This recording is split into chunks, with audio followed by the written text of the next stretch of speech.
It's a huge honor to have Bhai Vijay Singh on the podcast today. I've known Baisa for a very long time. When I was getting into Sikhi, he helped me a lot. He taught me my first Shabad. And so it's a blessing to be able to look into his work, take a bit of a deeper dive into his vichar and share them with the wider audience. And you're going to definitely benefit from this one. So make sure you stay tuned and listen to the whole thing. So, Baisa, thank you firstly for coming onto the podcast. Mhm. My first question is taking it back a bit. And I think often people are interested, especially people who are on the journey and they feel like they've got a long way to go. They're interested in other people's journeys and how other people got into it. So I'm setting you up here for the question a bit, but were you always into Sikhi? So thank you very much, Vijay, for this opportunity to come and share thoughts with the Sangat, and I'm humbled by your introduction. I think that you've been a big inspiration for me as well in terms of all the work that you and Benji are doing for our community and other communities as well. So thank you for that, and keep doing that great work. So for me, in terms of Sikhi, I come from a sort of non-practicing kind of Punjabi family, your traditional kind of Western Punjabi families. I was never in Sikhi as a child. My mum did a lot of part at home, but so our home environment, it wasn't really kind of welcoming to any kind of religious observance. And me and my brothers, irrespective of the kind of the part that my mum was doing and the kind of the kirtan that was in the home, occasionally there wasn't really any kind of other faith being practiced, and I would say I went a little bit further than that. I felt that I didn't really have any respect for faith either. Even when I was at school, I used to ridicule those that kind of practice their religion and those that follow it openly, and I used to kind of, take the mick out of them at school. And so it's not just a simple case of being an atheist or something, let's say, or non-practicing. It was actually I went that step further and used to kind of had quite a negative relationship with anyone who was practicing. And then obviously growing up in that kind of Punjabi household, I was exposed to alcohol from a very, very young age. When we used to have parties at home, birthdays, I mean, I was watching old birthday videos, there's just kind of alcohol everywhere, much like today. But so that hasn't actually changed much from my sort of parents or family circles kind of thing. But I found that I don't necessarily know whether that had an impact on my relationship with alcohol, but I had kind of quite a volatile relationship with alcohol. When I would drink, I would do some silly things and quite regretful things. And I used to be surrounded by people that were what we'd say today were kind of addicts, the alcohol and those kinds of things. And I think those life experiences and the silly mistakes that I used to make, I think they helped to give me a kind of reality check about what I was doing, and I just think, well, this is not good for me. Obviously, I used to kind of, after having drunk alcohol, and then the impact that it had, the destruction that it caused, it had had this kind of, like I said, it gave me this reality check where I think, this is not good for me. And one thing I didn't understand at that point is that, I feel like really bad now for what's happened since then, and I didn't understand how people would continually get drunk and have that regret and then do the same thing again. I suppose it's some kind of blessing, that I would feel that in me. And then in that kind of environment as well, we were very much on the Bhangra scene. I used to play dole and my brothers were DJs. This sounds so cliche, the typical kind of Punjabi kind of, bit of dole, bit of this, bit of that. My brothers used to be DJs. I used to MC for them. And, the other thing is that, I used to do bar security in like kind of nightclubs and bars, and I used to see Singhs. They used to come to those bars. They used to be drinking and dancing. It just seemed so wrong to me, even though I, had no faith myself. I just to see that and I just think, this, I used to find it confusing. I said, look, if you're going to do something, do it properly. You're going to follow Sikhi. You know, why?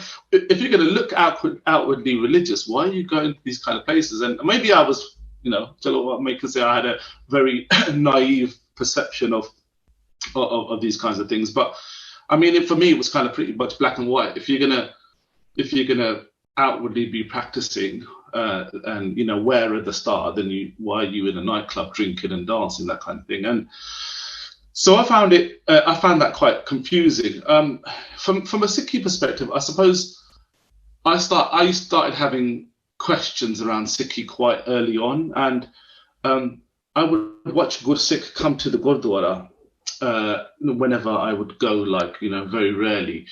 And sometimes certain events have a real kind of profound impact on you. And I remember, even now, there was this young Singhani, probably in her 20s. She came to do Matha Tek.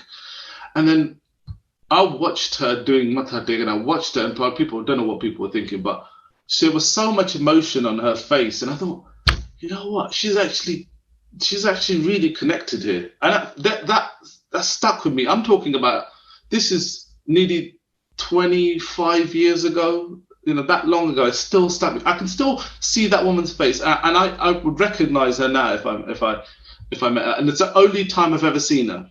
Then she's doing ardas to in front of Guru Sahib, and then hands together, and I'm just looking at her face, think, you know, wow, there's something here. There's something special that these people feel connected.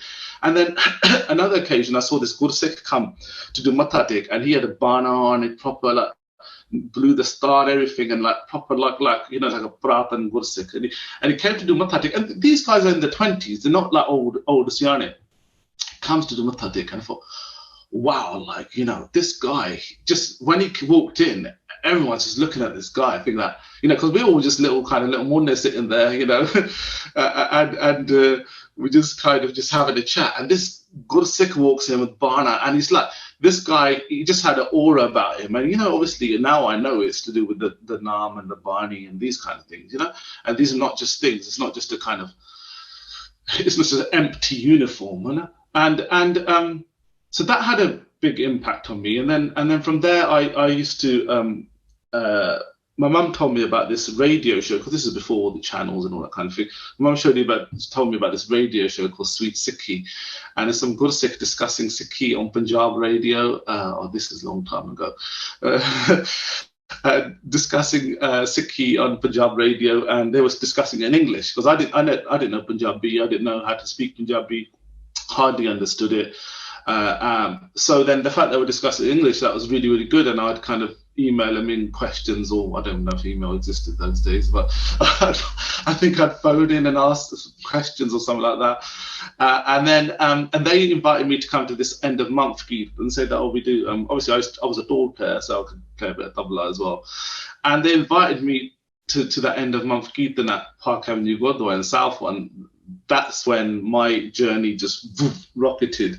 When I saw those young Gursikh, because I used to think to myself, you know, before seeing these other Gursikh, I used to think to myself, you know what, Sikh is just for old people. You know, I just see old people there. Where's the young people? There's no one young people. It's not relevant for young people. And then I saw young people actually singing shabds and doing kirtan. And it was probably now we listen to it because I'm more critical. We're probably the most beer-ass kirtan you ever hear, you know, just out different kinds of surah all off and all that kind of. But for me, it was heaven. You know, for me, it was like, oh my God, this is amazing. I was there with my jean pant and my rumal on and everything. It was just, and from that day, I never drunk, and then I never ate meat from that day. That had that much impact on me. And the next day was Sunday, so it was Sunday roast day, and I didn't have Sunday roast that day. And then I was thinking, oh, my parents or my family's thinking, you know, that kind of thing. And so I had this kind of real interest that I wanted to wear Bana. So even though I wasn't Amritari, so when I go to see Guru, I want to wear Bana. And like I said, I wasn't Amritari. I just literally started keeping my gaze. I started keeping my gaze from that day as well, I should say. Well, I initially started keeping my gaze from that day.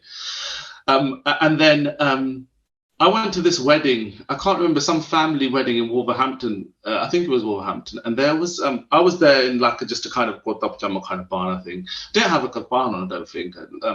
And like I said, I was fairly new sort of to Sikhi. My dari was just really small as well at that point. And then there was this old man. So we were doing the melni. You know, melni is all like, you know, everyone outside and everything. I was just the only one wearing a kind of bana. And there's an old man sitting on a bench, and he's calling me over like this. He's calling me over. I thought, who's this old guy? You know, why is he calling me over for? I thought he was talking about someone else, because I thought I never met him before, you know. And then I come up to him, and my mum was watching this as well, and he's got his hands together like this, and he's crying. He's crying, this old man, and he looks at me, and he touches my bana, and I said, "Who are you? Where did you come from? You know, what are you doing here?" And then he just keeps crying, because I'm so happy to see you, so happy to see you. And I think I didn't understand what all that was at that point. But then when on reflection, I said to my mum, I thought it was like did I just make this up? I asked my mum, was that man really crying? She goes, yeah, he was really crying. He was really happy to see you. She thought I knew him or something. But I realized that it's nothing to do with me. He saw Guru's bana, and he saw this bana amongst all these other Pentshatwale kind of, you know, and that, you know, he saw that bana, and that, since that day, I really recognized how important that uniform is in this, you know, that in this kind of society. And Guru's blessings, I was blessed with Amrit in 2009, but I'd been practicing for quite a few years before that. I mean, obviously we've known each other a long time. And I heard a good Sikh say on the weekend that you want to try to take yourself back to just before you took Amrit, and the yearning, the pyar, the fear, all those emotions that you had, that desperation that you had to take Amrit. Take yourself back there and live in that moment for the rest of your life, that you have that yearning, and you have that desire, and you have that, you know, that real kind of want for that thing. You have that real want for that thing. He says, I don't know what kind of happens to some people when they take Amrit. It's almost like, we've got there. Some kind of confidence comes into them, and they kind of, you know, take yourself back to there. I'd waited 6 years for Amrit. I waited 6 years for Amrit, and my circumstances were not allowing me to take Amrit at that time. But then when I finally was blessed with it, then it was a massive gift for me. So since then, I've just kind of tried, you know, Guru's gift, I tried to make some positive change in the sort of circles that we're in, and but yeah, Guru's blessings from there, you know, tried to sort of stay consistent in Sikhi and sort of Simran and Bari, these kind of things, and Sangat obviously. But yeah, so that's my journey. Sorry, it's a bit long. Can I backtrack a bit and ask you about, that sounds like a massive transition, literally overnight. What was the fallback from your brothers, your dad? Because that must have been a bit of actually, I'm going to go in the other direction. Yes, it was very hard. It was very difficult, because in the family unit, obviously they used to go into parties. We were the parties. I mean, we were the party house pretty much. You know, anything that would happen would be some cause for a party. You know, my dad bought a new video camera, and then back in the 1990s, you know, whatever, 2000, whatever, video cameras were like, you know, not very common. Dad bought a new camera, and that's it. We had a big party. We had a whole week of parties, you know. so me kind of not really connecting to those kind of things, and not wanting to go to those kind of places was a big issue. I mean, I suppose I did go initially. I thought, because my mum said, you know, you haven't taken Amrit yet, you know, just. But my heart wasn't into those kind of things. So that was that thing. Also, the physical change was a big thing, because obviously all my family, literally, none of them were the star. I have Mussy in France, so they're the kind of only really religious ones. Everyone, they're all kind of haircut, alcohol, meat, all these kind of things. And And then associated with them, I felt like I was the odd one out, isn't it? And I was made to feel like the odd one out as well, obviously, you know, which is understandable, you know, like if I'm going to grow up not having respect for people with faith, when I actually adopt faith, then isn't this going to be a karma effect that I'm going to actually, you know, people are not going to have that respect for me. So my brothers would take the mick out of me, you know, they make all these different jokes. I don't want to say the jokes here because people are starting to, you know, don't want to be a trendsetter for these kind of jokes. So my brothers would make all these kind of jokes about me and all that kind of thing. But, you know, so they you know, when you have love for something, you don't care what anyone says, isn't it? You know, you don't care when anyone swears at you, shouts at you, whatever, you know, the sita. You know, if like you have this celebrity that you really love and you're obsessed with them and you have pictures of them everywhere, no? Then you don't care what anyone says. You don't care, say you're mad. What are you doing? What's this? Why don't you just be like us? You don't care. Sort of and then didn't really make too much impact on me. That's amazing. I wanted to now start our journey into some of the work that you've been doing. You've been doing seva for as long as I've known you, and you've helped a lot of people, especially young adults and adolescents. And if we backtrack a little bit, so before we get to that age group, if we start with young couples, because I know of a few who are really struggling, and they're really struggling in their marriage, they're Amritari or they identify as Sikhs, but they're really struggling in their marriage, and they're probably not in the best place to start a family or to look after their young ones because of the conflict that's going on in the household and what the children are being exposed to. So do you have any advice for that scenario where you're in a marriage which is quite, I wouldn't say toxic, but it's turbulent? What do you do? So thank you for the question. I think firstly, initially, that before we decide to bring any child into the world, and I'll talk about that level of responsibility in a moment, I think it's more about fine-tuning our own system that we have within the home, and whether that requires some kind of professional involvement, you know, some kind of mainstream counselling, or it just requires us to actually start making time for ourselves in terms of with our partners, because if you bring a child into the world, one, that time is going to become even more compromised, as you will know, Party. But the other thing is, there's this kind of myth that we have a child, and that will make things right. You know, not necessarily. It could be make things 10 times worse, and I'll go into that in a moment. But the thing is, you know, there's this kind of thought process that it kind of aligns our responsibilities. Yes, it does. But if you are working harmoniously, then that's fine. It does align your kind of responsibilities. But if you don't have a connection within yourself, then how are you going to be able to work together to raise a child? So in terms of that, so trying to get into those kind of good habits around conflict resolution, communication, having respect and appreciation for each other, having that tolerance, recognizing that we're all different. We all have differences, but we all have strengths and weaknesses. And recognizing what are those obstacles and things that are causing us to drift apart. You know what? One thing that was quite interesting. I deliver some online kind of HR lectures to my sort of HR apprentices, and there was one of them. She's in her, I think, late 40s. She told me recently that it was their anniversary. I think 25-year anniversary. She said, and my husband gave me a real big surprise, is that I arrived home from wherever she'd gone, and everyone was there. Everyone was at home at my house, and it was kind of a surprise kind of party.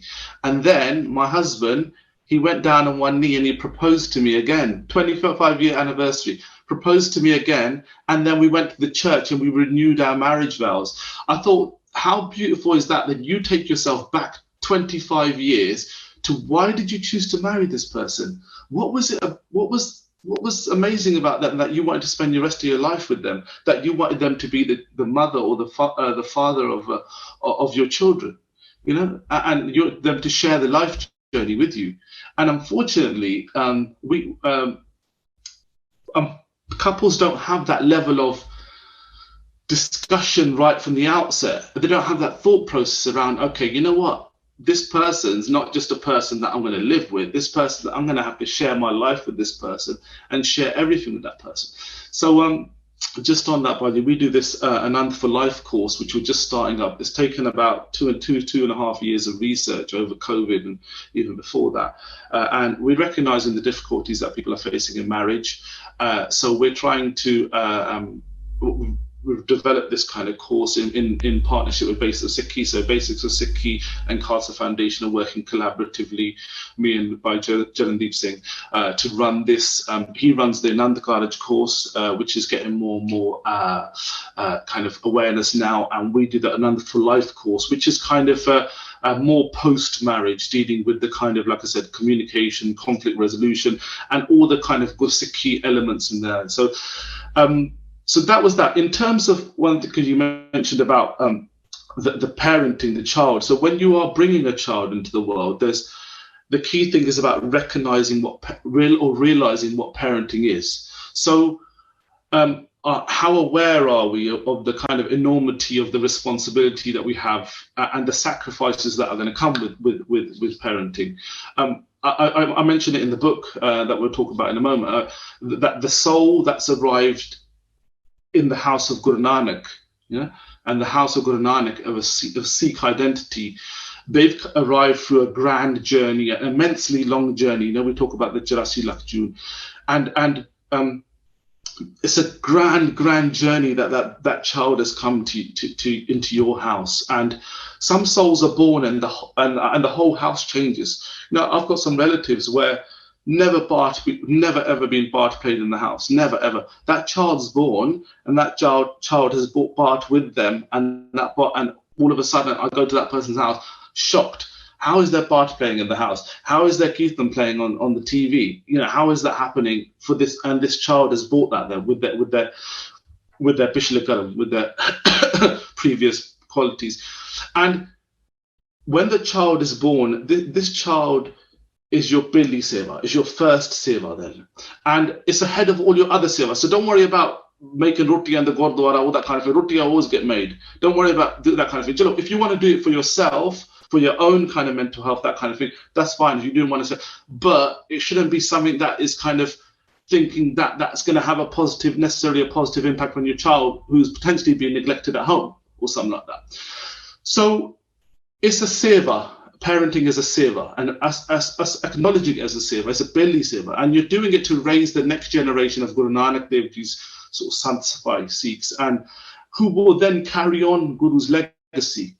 And we spend more time, unfortunately, deciding what clothes we're going to get for the baby, planning baby showers, all these kind of falane drame, dasna, all that kind of thing. Who are you going to tell, when you're going to tell them, all that kind of thing. But we need to kind of recognize that the enormity of the seva that we've been given. And then also the other thing is that when the baby does come, are we ready to role model good practices around, like you said, about conflict resolution, about communication, about respect, around tolerance, around our use of technology, around the other thing is about our social agenda. We might be going out socializing, all different people, all different places, all that kind of thing. Yeah, that's going to have to change because, and I talk about it in the book, that how a child coming into the house just rips up your whole social agenda, just rips it all up, and we have to be the ones to role model those good practices for our children because we are their world. We have loads of people that we know. We have no, they only know you. They only know you, and they only know this immediate environment. They don't know anyone else, and you are their world. So you can teach a child to believe anything. You can teach a child, don't go outside. There's monsters outside, and they'll believe anything. and unfortunately, because they're so hypersensitive, which we'll talk about a little bit later, then they can be really influenced by the kind of environment that is in the home. So I suppose that comes back to the question that you mentioned earlier. Yeah, absolutely. And I think we could probably do a podcast episode on each of the topics that you've touched on. There's conflict within marriage. There's the course that you guys have created, which is an amazing seva, because I personally know so many couples who are struggling. So to have a resource like that available is just such an immense seva.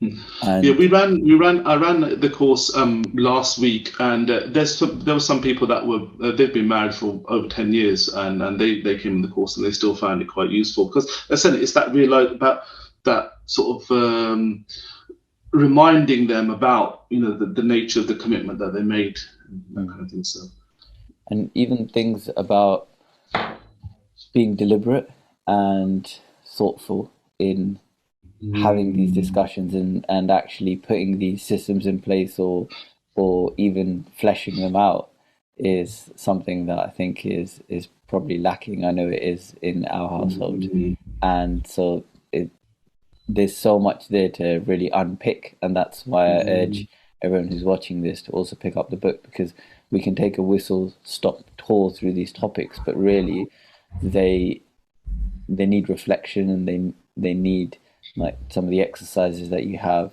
in the book, they need people to go through and contemplate and reflect on which ones would work for them, which ones they can implement, and where their shortcomings might be, or where there's potential opportunities for development. And I'll add links to the book and further information about yourself in the description box. So if anyone wants to jump to that, you can do that now, and then come back to the rest of the podcast and the content that we're going to be covering. But if we move on now to the next stage, which is again something that I know myself I have struggled with, and other people really struggle with, is the early years stage. So you've got a kid maybe under 4, they're not in full-time school, they don't have a sleep routine, and it's, especially for a first-time parent, as you said, it's a complete, everything goes out the window in terms of the social agenda, but also maybe people have their own routines. Like for myself, it was around gym and training, and all of that obviously has to take a back seat. So can you, and someone like myself might feel like you're losing yourself a bit in. So can you talk about those early years and any advice that you have for that period of time? Yeah, sure. So as you mentioned, we discuss it quite a bit in the book. So the key thing, firstly, is about creating that kind of nurturing environment. Children or fetuses, they can start to hear the outside after around 6 to 7 months, even earlier than that. So one thing that we can try to do even during the pregnancy is kind of exposing the child to Gurbani, and the mother doing Gurbani, the husband doing Gurbani. So one thing, we did is when our little one was still in the womb, we had this little part of tape, Serge Bart tape that we have. You can buy them online and stuff like that, and we have that playing next to where the wife sort of sleeps and that kind of thing, and so the baby would have heard that while it was still in the womb, and hearing that part, whether so initially obviously it hasn't developed its hearing, but it still can feel the positive vibrations and the mother doing the part and all that kind of thing. So having that, we talk about how the nature of the pregnancy can have a big impact on the kind of the cognitivity and those kind of motor activities. That can have a big impact on the child. So there's quite a lot of research which talks about how a kind of calm and peaceful pregnancy can have a positive impact on the child's development as well, especially in the early years.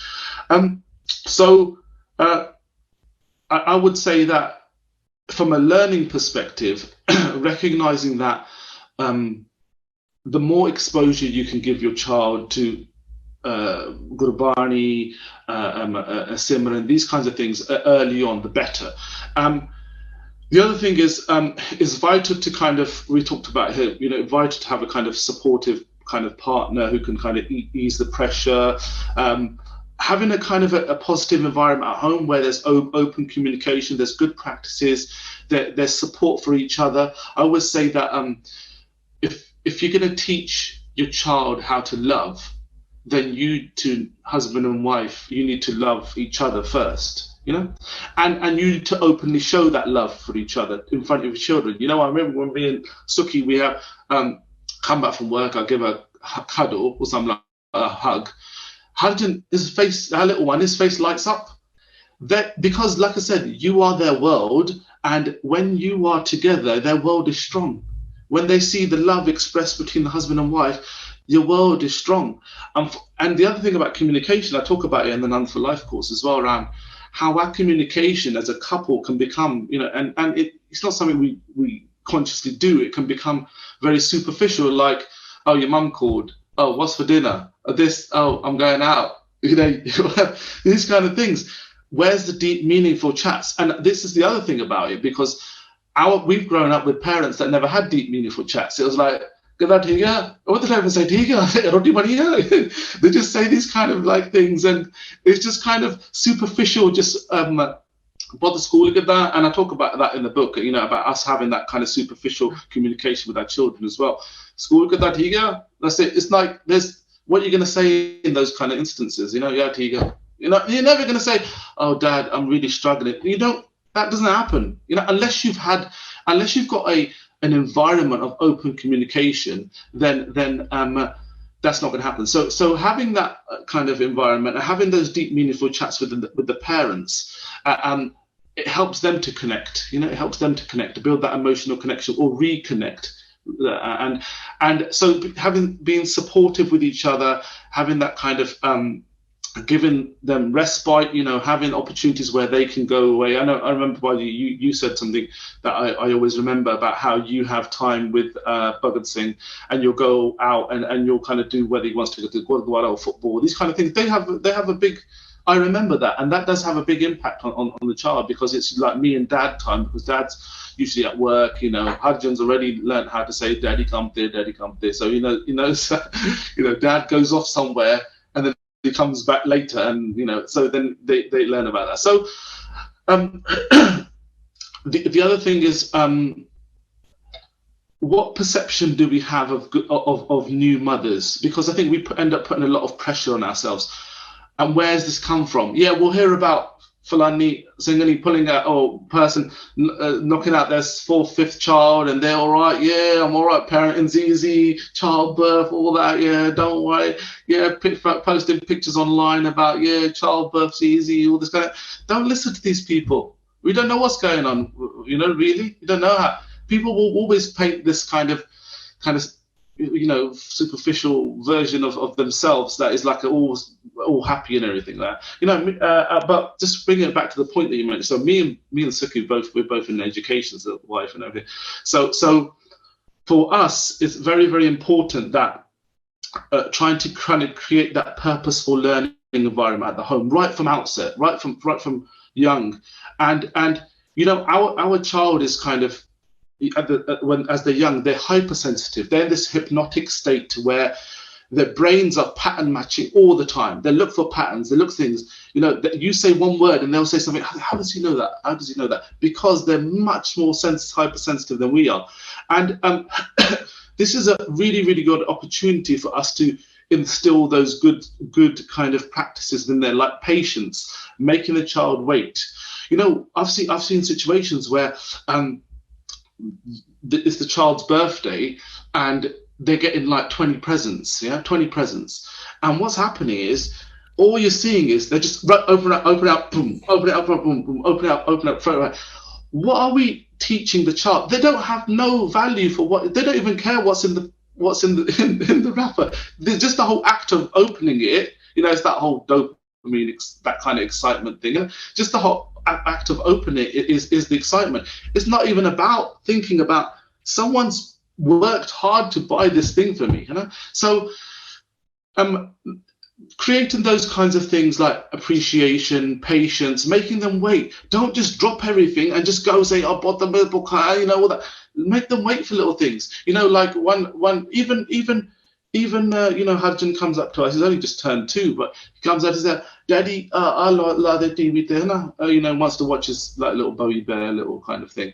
And it is educational, is it? And then you don't just drop everything and do it. You make them wait, and they get into good habits because in terms of waiting. So building that patience, I talk about it in the book and things, that kind of thing. And so when we are kind of just giving our kids loads and loads and loads of presents and do all this kind of thing, what are we teaching them? We're teaching them that you can have whatever you want. There's a different way around it. You give them a few presents. And you play with those presents, and that's it. And then you open them then. And then, you put the others aside. They don't even need to open them. They don't even need to see them. And the other thing is, when it comes to like toys as well, we talk about toys and having a bit, because obviously Singh is a primary school teacher, so she knows about sort of rotating the toys. So you play with these ones now, and then we'll refresh it every few weeks or every day, every couple of days or something, and then you get new toys to play with, and then it gives the child that element of appreciation and that kind of thing. But the other thing is around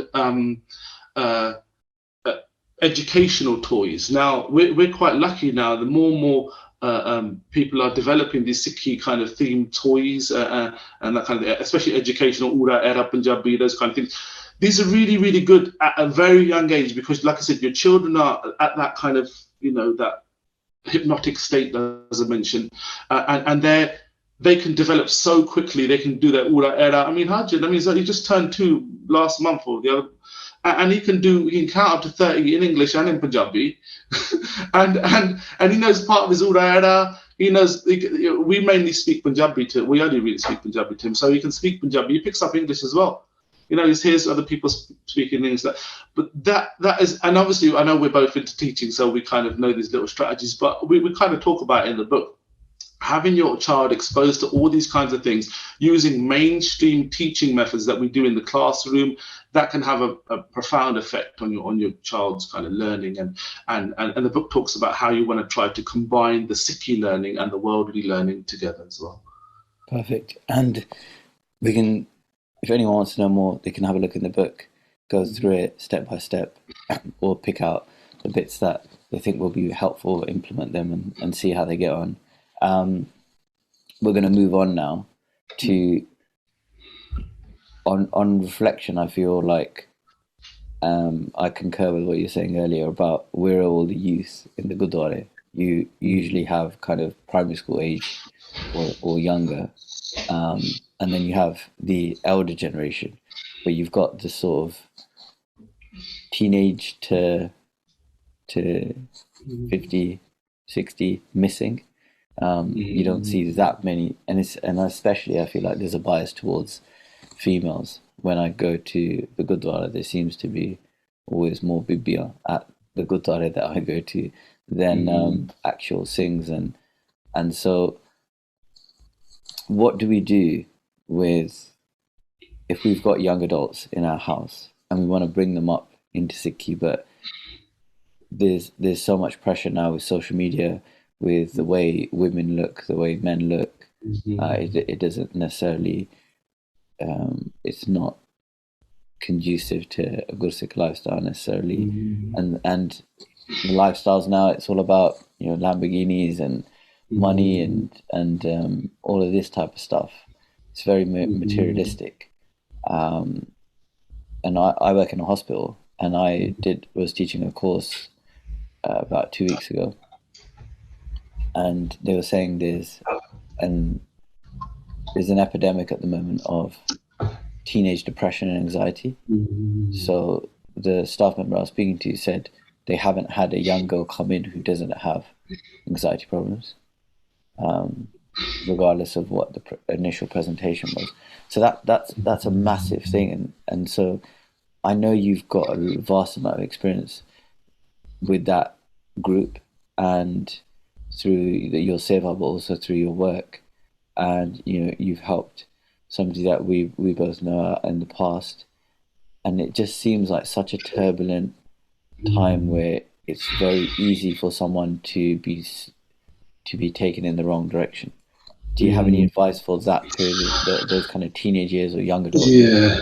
So the funny thing is just coming back to what you mentioned initially. So our elders, they came to this country, or some of them may have been born here, and they used to do ardas for that their kids don't have to suffer the same hardships that they suffered. They don't have to have the same financial challenges, and they used to go to the Gurdwara, do ardas for their kids to excel in their education. And then you see that kids coming to the Gurdwara before their exams and that kind of thing, and perhaps they assumed Sikhi was a given, but sadly, unfortunately, our young people have learned to kind of, they've learned to kind of, because of society, as you mentioned, compartmentalize Sikhi, and it becomes one aspect of their lives. It becomes one of their kind of, let's say, priorities. Maybe it's a bit of a strong word, but it's more of a, perhaps could be a more Western approach to religion, and unfortunately, as a result of that, then other things become prioritized, and from a priority perspective, obviously we know education is important, but I always say your priorities are never necessarily something that you say. There's something that manifests in what you do.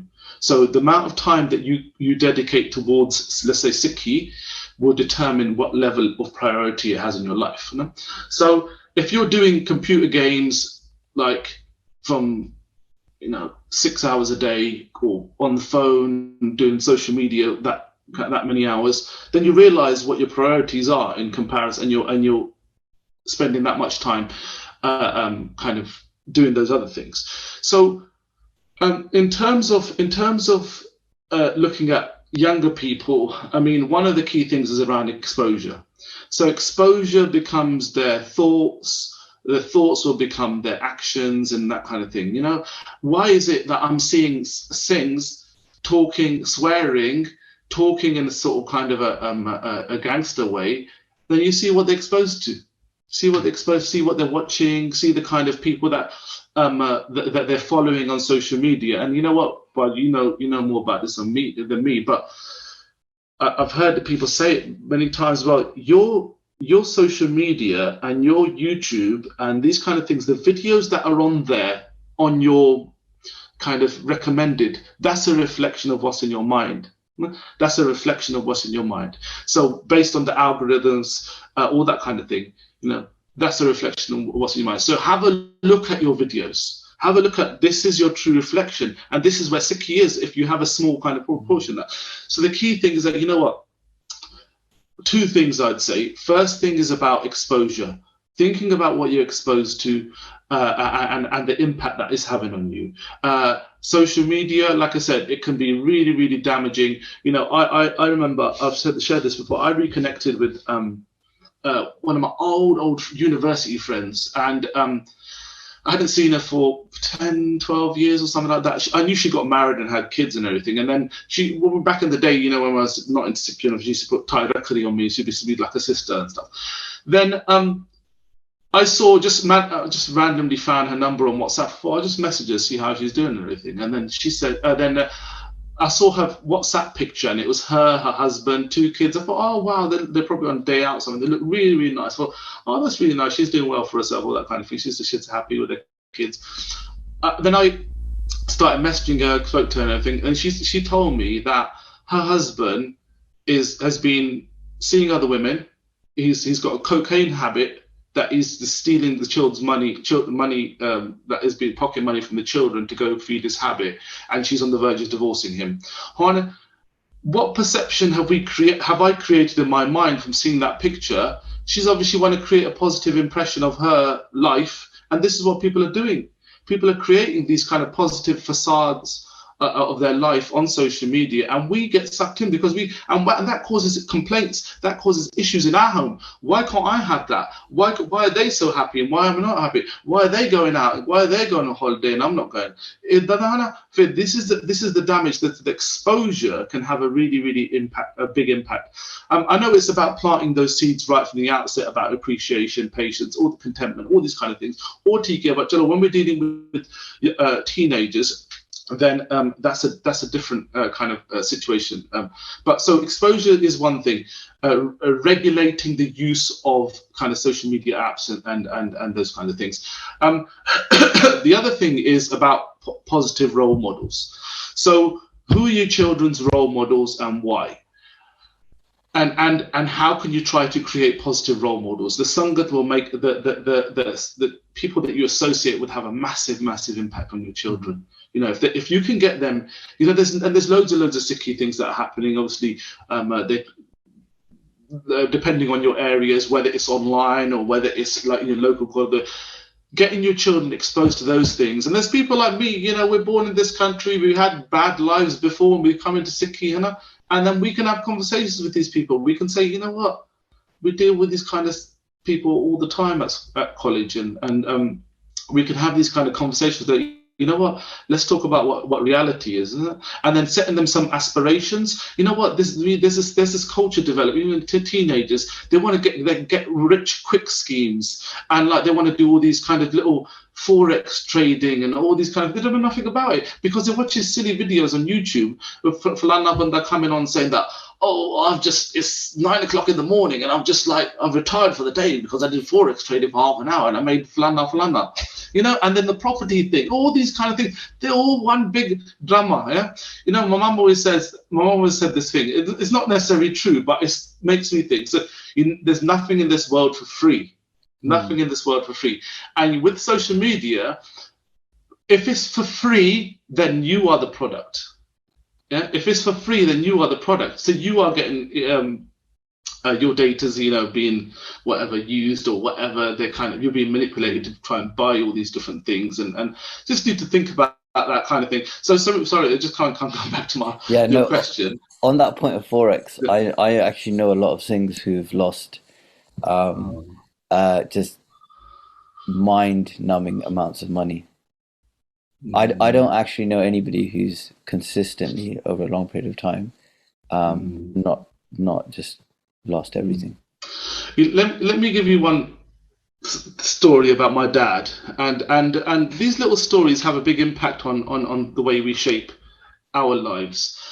My brother, he had these tires. He used to have this BMW car. He had these tires and these wheels in his garage, and he said to my dad, he goes, "Hey, can you come and take these?" This guy spoke to him.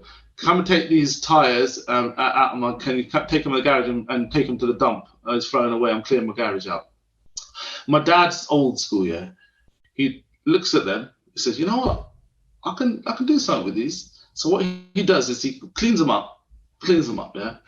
He puts them on eBay, sells them for £300, buys a shed, builds a shed in his garden. The shed's still there now.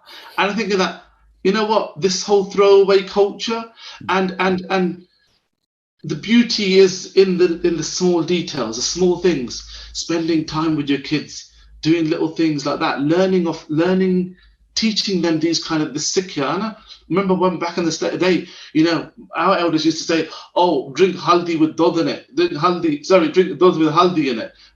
Turmeric. Drink as turmeric. Oh, that's disgusting. What am I going to do with that?"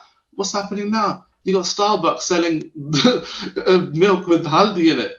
You got all these haldi supplements, all these kind of things. The elders knew, you know, they knew these kind of things, but we're learning them, unfortunately, going around the houses, and they have a very good. They have some very, very good kind of sikha that they can give, you know, exposing them to the elders. That can have a positive impact on them as well. Yeah, and thinking about it, perhaps households where they have grandparents. Yeah. It helps ground us somewhat because you have to do seva of them, and you have that person who loves you unconditionally. They're not into fashion. They're not into social media, so they don't really care how many followers you have, how many likes you have.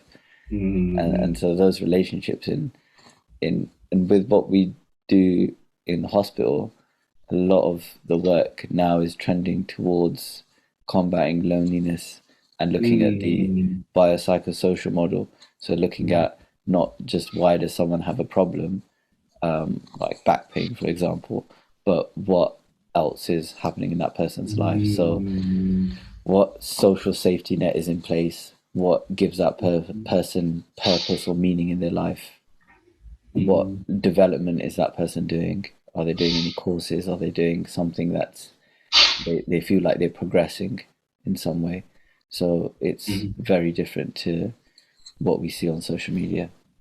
So you find that the environment has an impact on their physical health, and that's what's actually causing this kind of build-up of stress and attention and being taught and all these kind of things.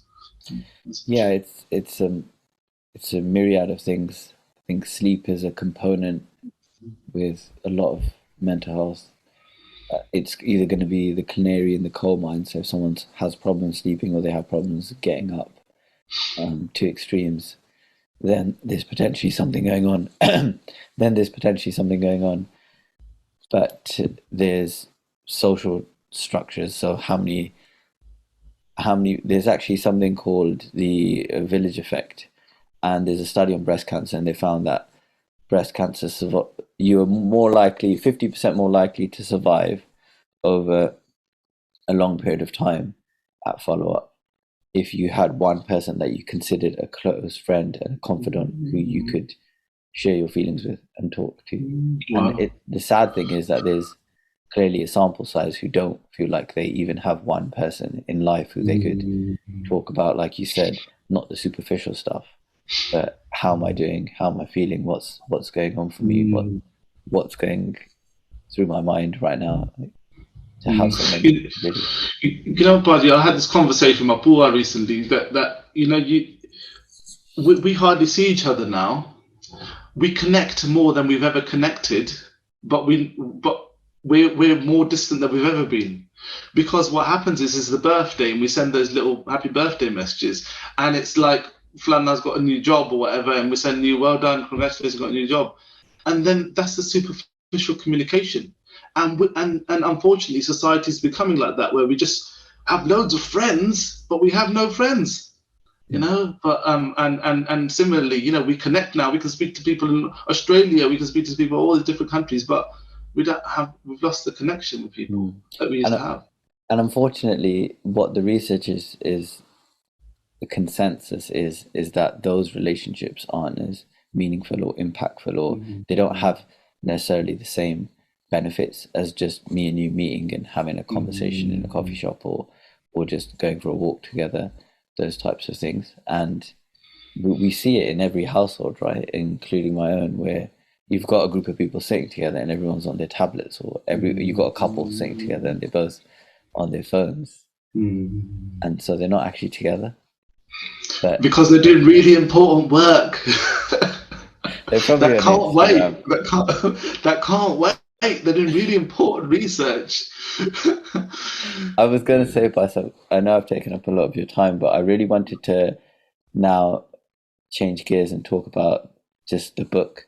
It's been out there. I've heard some of the reviews that people have left, Penji from Basics of Sikhi, for example, and it's been unanimously positive. It seems like it's really helping a lot of people. So can you share kind of the impetus behind the book, and if there's any stories of people who it's benefited and how it's benefited? No problem. So this is the book there, so you'll be able to see it on the we'll send it out and everything. So for me, it's not about a book, and it never has been about a book. It's about a movement towards greater investment in Sikhi education within our homes. It's about starting this movement. It's about making people recognize that they can embed Sikhi learning within the child's normal learning, and it's about putting home Sikhi learning on the map, because as I mentioned in the book, as parents are becoming more and more involved in their children's education, whether that's as a result of knowledge gaps with COVID, or there's greater pressure, and you know, there was a whole recent article about SATs and the kind of how difficult the SATs papers are and that kind of thing. There's more and more emphasis on parents kind of taking some level of ownership of their children's learning at home. So that will provided the kind of impetus for saying, why can't we just create, as they learn their 1, 2, 3, why can't they learn their ikdoten? As they learn their ABC, why can't they learn their ura era iri? As they develop in that, as they develop their analytical thinking and their higher level thinking, why can't they develop these kind of higher level thinking within Sikhi? Because unfortunately what happens is we get into this kind of situation where Sikhi learning stops once you start doing Japji Sahib. It's not just about, let's say, reciting.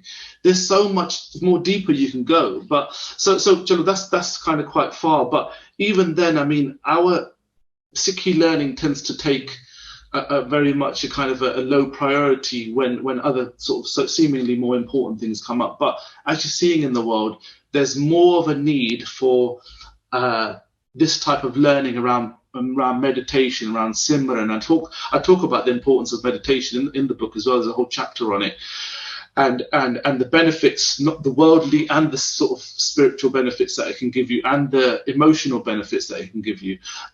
So the book is hopefully part of a much kind of bigger initiative to give new parents and, you know, experienced parents that sort of empowerment and ownership of taking control and being proactive about the parenting journey, and also recognizing that the responsibility that they've been given as well, as I mentioned earlier.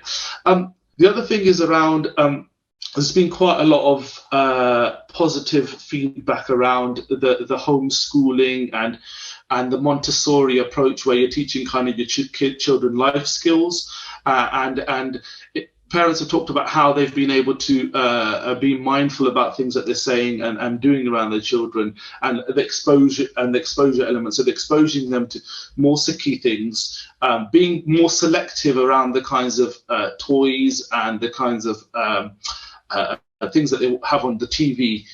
You know, obviously it's important to kind of for your children to relax, but, you know, at the same time, what are they being exposed to? You know, our little one, you know, we got my parents to look after him for a few hours. I wouldn't say a whole day, I was just say a few hours. This is about a year ago.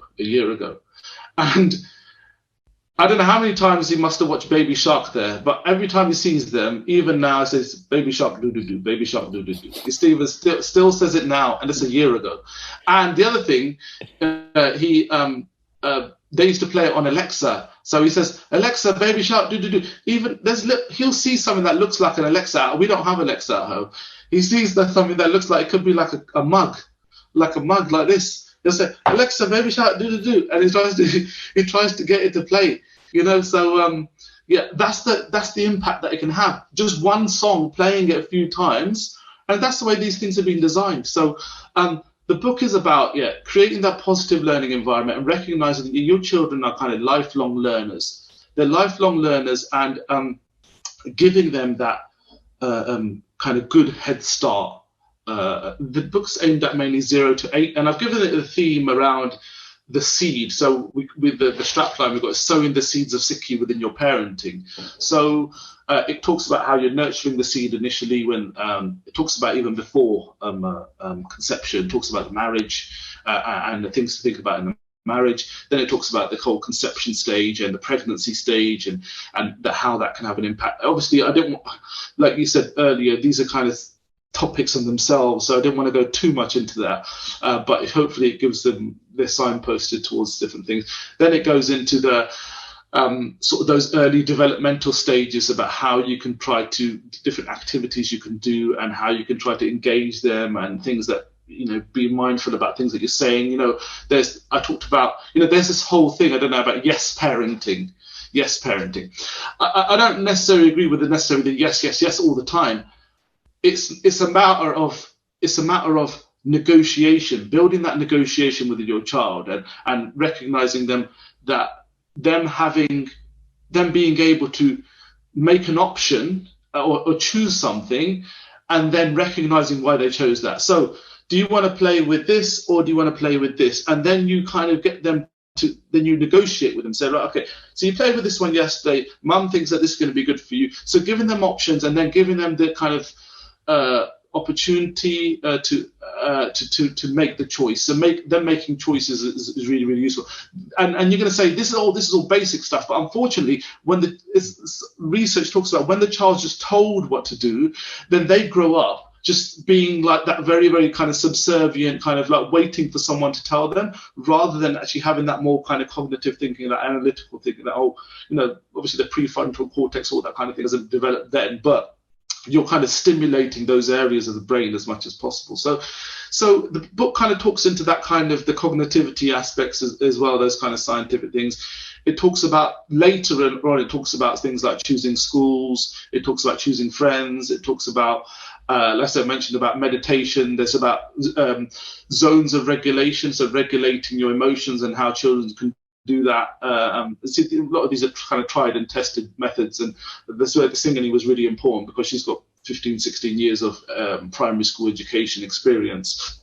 And so that was really, really useful, the kind of tools that they're using, because emotional, as you mentioned earlier, trying to help young people deal with their emotions at a very, very young age. They're starting that at year 2, year 1, things like, as I said, recognizing how you're feeling and then what you can do to try to help you to not feel like that. And you want to be in the green zone. The green zone is the happy, content, that kind of thing.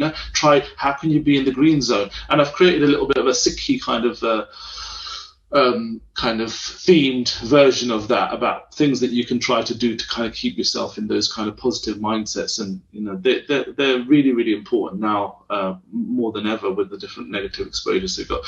And then the final, towards the end, it's just a matter of your child's 8, 9, you're kind of, they're very much into their kind of mainstream education, whatever. Now it's the test of what you've instilled within them, and they are then taking ownership of, like I said right at the beginning, of Guru Nanak's legacy. They are taking that forward. They're going into their schools and they're telling people about why they're wearing the qara. They're telling people about why they got the star on. They're telling people about who they are. And this is a product of your nurturing that you've done, hopefully, throughout the whole journey. So it's about then giving them that kind of platform where they can try to then hopefully share that good Sikhi learning with the world. Amazing. And what's in the pipeline with regards to the book? I know you have some other stuff coming up, maybe some other versions, or so with Guru's Kripa, we've got Harbir Singh, the Good Morning Britain presenter. She's just finished the audio book. We're just in the process of getting that kind of rendered and mastered. I don't know what these words mean, but I've just told us what they have to do. So we're just in the process of getting that. So that's going to be available for sale, because I know some people, they just prefer to have the audio books and listen to that kind of thing. And eventually, I don't know, we might change it into kind of some kind of a podcast. But yeah, at the moment, so that's the plan in terms of making the book more accessible and available in other countries, because the problem was that we get so many people trying to buy the book from Canada, Australia and America, those kind of, but they're having to pay so much for shipping, so it'd be so much easier if we can just create a platform where they can just buy access the book in different ways. So that's the immediate thing. Eventually, when I find time, might start looking at teenager book. But at the moment, this is just kind of your sort of 0 to 8, 9-year-old. That's amazing. And so where can people get the book from? Where can people get in contact with you if they would like to speak to you? Yeah, so the book can be purchased on the Khalsa Foundation website. It can be purchased a number of different places now. If you was to just Google Raising Spiritual Kids, sort of sikhi or something like that, and then it'll come up on your Google. So there's Sacred Sikh's website, there's Sikh Colouring, so there's a few different websites where they can purchase it now. It's quite widely available. In terms of the audio book, that's going to be available in the coming sort of months, I'd say a couple of months or something, and that'll be available probably on Amazon. We'll try and sort of give it a sort of as much promotion as we can, so you can purchase it there. In terms of contacting me, I can provide you my email address, so people can contact me on email. That's no problem. if they have any questions, and maybe we can do some kind of follow-ups, and if people have any questions, we can maybe do some sort of dealing with those questions as well. So that'd be amazing.